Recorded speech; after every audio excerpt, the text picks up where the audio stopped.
I'm speaking with Cam Crawford, who is the head of the South Carolina Forestry Association, and that is a private entity that supports the forestry industry in the South Carolina. So tell us what your job duties are and how you feel that you support this critical industry for South Carolina agribusiness. Okay, well, let me tell you a little bit about our industry. We represent what we call the wood supply chain, and that starts out with your landowner. You also have your land manager, who is usually a consulting forester. Yes. Then you have your timber buyer, and then the timber buyers, you have loggers who comes in and actually cuts the timber, and then they take it to a mill, and those mills can be either a pulp and paper mill, which makes paper products or something similar, and or it could be one that makes traditional lumber products. I guess. Yeah. Exactly. And we have a number of those mills in South Carolina, and they're in the economic impact of that wood supply chain I just talked about is $20 billion. So 90,000 jobs, yeah. $20 billion. Because there's it has so many fingers that go out into so many areas. That's correct. Yeah, yeah. Of course, it used to be that we all had family members who lived in the country, and most of us have sent children, many of us have sent children to college by cutting down some trees that were planted specifically for that purpose. But as we have seen South Carolina change, people don't have that connection with the land anymore. So what are some of the challenges to help people understand the importance of this industry and what we need to do to support it? That very well said, very good question. We spend a lot of time at the Forestry Association trying to educate the public on the benefits of forestry. We consider ourselves the biggest conservationists out there. If you do not have trees, you do not have a forest products industry. So we promote good stewardship of the land. Our forests, in addition to providing jobs, they provide clean air, clean water, wildlife. And I know we all have a lot of friends and family who go hunting on the weekends. We sure go fishing. Do, yeah. And the forests, they provide those recreational benefits, as well as some people, hike through the forest. Bird watchers. Bird watching Yeah. is a great example. Yeah. Some people, ride their bikes and, those mountain bikes and all that kind of stuff. So we provide a lot of opportunities in addition to the wood and paper products that people use every day. And when you look at South Carolina and look at our river bottom system, we've learned from talking to some people at the Audubon Society and all that they're actually reaching out and working with groups like yours, because they're the people who own these properties, they often want to, of course, make a profit and be able to pay the taxes on their land, but they, as you said, are some of our largest conservationists, and they go to the trouble to purchase these properties and manage them because they love the entire environment that this property supports. Yes, absolutely. And that's the exciting thing about being at the Forestry Association. We have the unique distinction of not only being an industry trade association, but we're also a conservation organization. And if you spend any time in Columbia or in Washington, D.C., normally there's this divide. You have the business and industry over here, and you have environmental conservation over here. We look at ourselves as sort of the bridge between the two, because we can speak both languages, because we are the original greenies in forestry, and we're very proud of that. And we're proud of what we do for our state. And what we do, all those, the clean air and the clean wildlife support, and all that is done for free for the state. The state gets a huge benefit from forest, and we're very proud to do that. Well, and as we talk about cities and we talk about the urban heat effect and all that, that's mitigated so much by the fact that we do have these large acreages that still have trees and natural vegetation on them. Yes, and that's one thing we can message to our friends in urban areas. While they may not understand forestry, cannot relate to it from the standpoint of the products and all that we do, what they can relate to is the environmental impact of forests. And I think we all agree. It doesn't matter if you're Democrat or Republican. I think we can all acknowledge that forests provide clean air, clean water, and have just it's the perfect industry, we feel, and we're proud to be a part of it. One of the things that I think is least understood and really is a critical management tool is the use of prescribed burns. Right. And on our program, we try to bring in some of the Clemson people who are involved in forest management to explain how that works. And we feel like that is a factor that needs to be addressed. And I imagine that y'all also try to get the message across the benefits that come from that, and that it's actually a safety factor because it reduces a fuel load. Yeah, what's really interesting, I'm glad you brought that up. I remember really the first issue I dealt with when I became president of Forestry Association was trying to get liability protection for those who could conduct prescribed fires. And it took me a while to appreciate it takes fire to prevent fire. Yes. That is, and if you even the forest fire we just had in the large one that's 10,000 acres up in the upstate, they had to burn use fire to put the fire out. Exactly. Mm-hmm. And I think initially you scratch your head when you first hear about that or read about it, but it actually works, and it's a great thing, and it's natural. You know, you don't have to use certain chemicals and things that are controversial. And it's self-limiting because if you manage it correctly, the fuel load is kept at just the right level, I believe. And, you know, Clemson and the Forestry Commission, they do a very good job of helping us out with that, and we're very glad to have them out there promoting that, as well as a lot of other conservation organizations do as well. But prescribed fire is a very important management tool, and we strongly encourage its use, as long as it's done properly. And of course, our national forest up there in the McBee area, which is where the red-cockaded woodpeckers have been so successful, we've learned it's absolutely necessary for that small endangered population to exist, to have those fires done on a frequent basis. That's exactly right.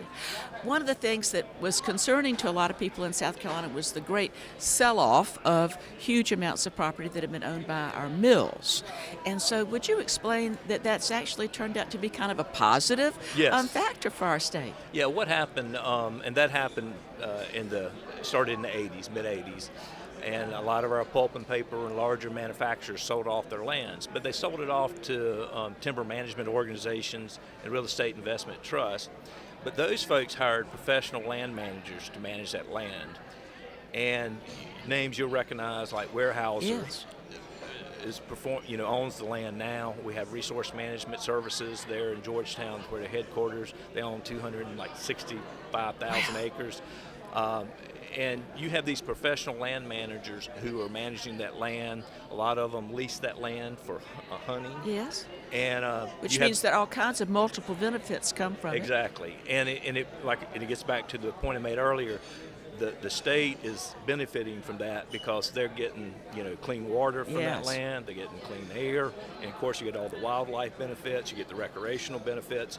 So it is really turned out to be a very positive and not a negative like some people had feared.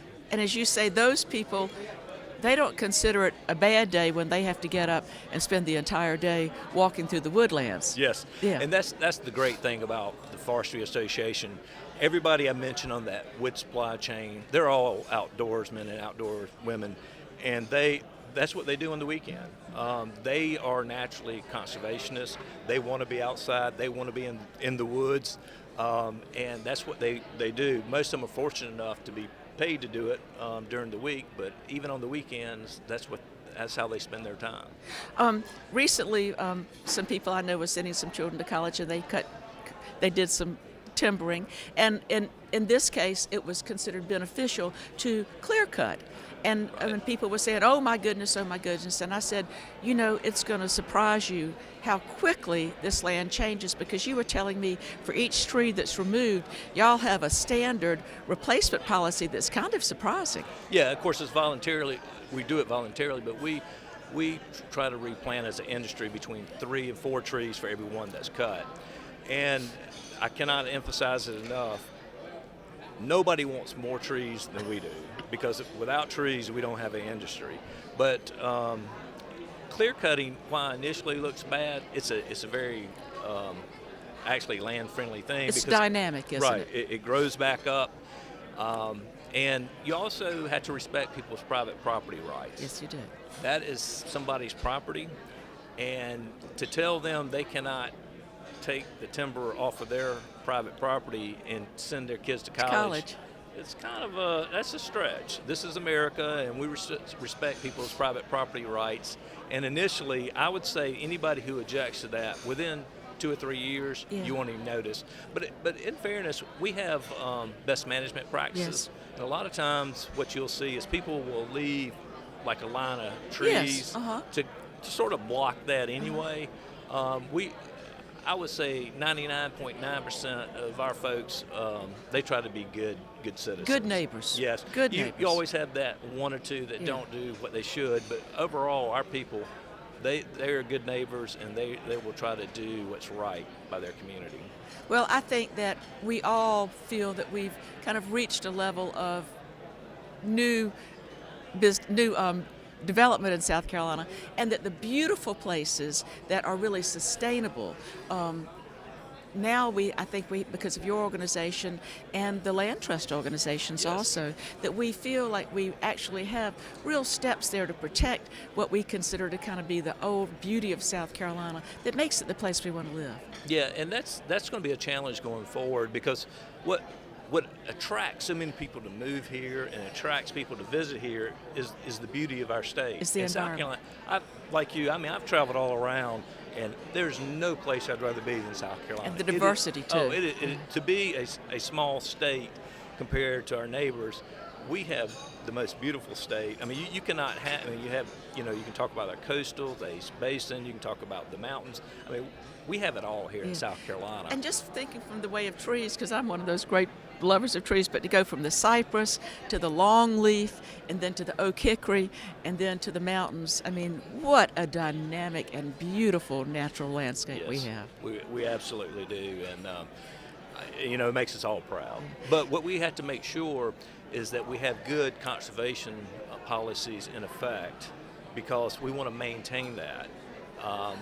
There's going to be this tension between development and being able to maintain the land that we love in the condition it's currently in. And I think you can do that, but we have to work together on the state level to make sure that we have sufficient forest out there. And the infrastructure, you and I earlier were talking about that. Let's talk a little bit about the fact that there's not a huge margin of profit. It's small, and we need to, if we want to see that the trees that we love and the forested areas we love remain, we need to make certain that the mills that support this can stay profitable, and the people who take the timber there. We have some problems with our road and infrastructure system. Absolutely. The top priority currently with the Forestry Association is our infrastructure. Is it? Yeah, and last year, I know a lot of people like to kick around politicians, but I got to give the General Assembly their due. They passed a bill that addressed the biggest need we had, and that's what we call load-restricted bridges, where you cannot drive a log truck over a bridge. Because a log truck is heavy. Right, and it causes our log trucks have to go an additional 15 to 20 miles. Log trucks get 5 to 6 miles a gallon, and that adds a lot of expense. It certainly does. We have roughly 1 million truckloads a year in South Carolina. Wow. When you take the logs and what we call our chips, that's 1 million loads a year that's delivered, and you just eat. And we had roughly 400 load-restricted bridges. To be able to address that problem, and I think DOT says they can replace every load-restricted bridge in South Carolina in a 10-year period. So that's going to be huge for us. But we also need help with our rural roads. Everybody rides on Our them. poultry industry also is highly dependent upon that as well. Absolutely. And agribusiness, in fact... Y'all have to work together, don't you? Yes. In fact, when I leave here, I'm going to a meeting with the agribusiness folks to talk about this issue, to try to get funding for our rural roads. We can concentrate on the interstates, and that's where a lot of the conversation is, but we need to understand... Allendale, Jasper, and agribusiness Chester is the largest business sector in this state. And while maybe not all the people live in the rural areas, and what they need to understand is the most important industry in this state operates in the rural areas. Yes. So that's our message, and we're trying to work with our policymakers to address that this year. Yeah. Well, I want to thank you for your passion and concern for your supporters, and because y'all are really what makes South Carolina the state that we want to live in. Y'all are the major part of the agribusiness industry. We thank you very much. Thank you so much for having me.